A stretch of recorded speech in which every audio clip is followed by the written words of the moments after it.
Breaking news చూస్తున్నాం. Trainee IPS Uday Krishna Reddy Telangana హైకోర్టులో quash petition దాఖలు చేశారు. ఈ పిటిషన్ పై విచారణ చేపట్టిన హైకోర్టు ప్రతిపాదులకు నోటీసులు జారీ చేసింది.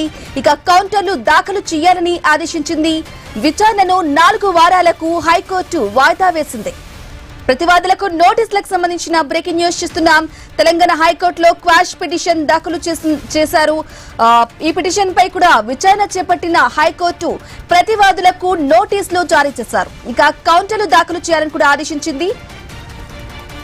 విచారణను 4 వారాలకు కూడా హైకోర్టు వాయిదా వేసింది. కంప్లీట్ డీటెయిల్ అందించడానికి మా ప్రతినిధి రత్నకుమార్ ఫోన్ ద్వారా అందిస్తారు. ఎస్ రత్నకుమార్.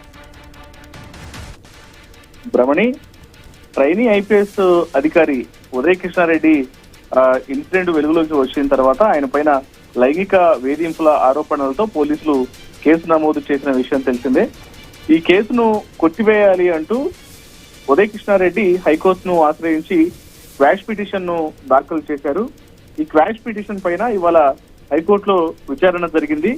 ఇందులో భాగంగా కోర్టు ప్రతివాదులకు నోటీసులను జారీ చేస్తూ 4 వారాల్లోగా కౌంటర్లు దాఖలు చేయాలని విచారణను సైతం 4 వారాలకు వాయిదా వేసింది.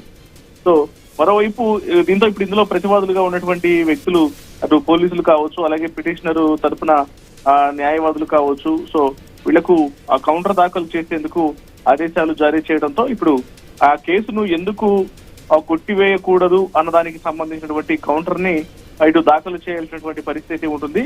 4 వారాల తర్వాత ఈ కేసు విచారణ మరొకసారి జరగబోతోంది హైకోర్టులో. ఇక ఒకవైపున ఇదిలా ఉంటే మరోవైపు ఇప్పటికే హైకోర్టులో ఇటు ఉప్పరపల్లి కోర్టులో హాజరుపరచడం జరిగింది ఉదయ్ కృష్ణారెడ్డిని.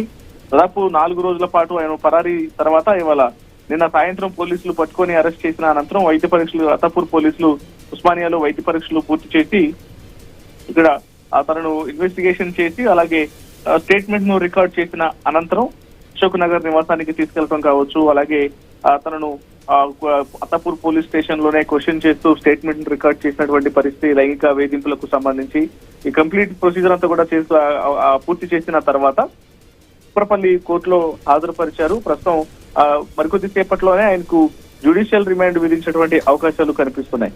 ఇక హైకోర్టులో సైతం పిటిషన్ నేడు విచారణ ఉండటంతో హైకోర్టు 4 వారాల పాటు కేసును విచారణను వాయిదా వేయడం జరిగింది.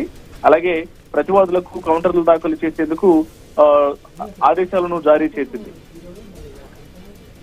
Okay right Ratnakumar, thank you for the updates. Narsampet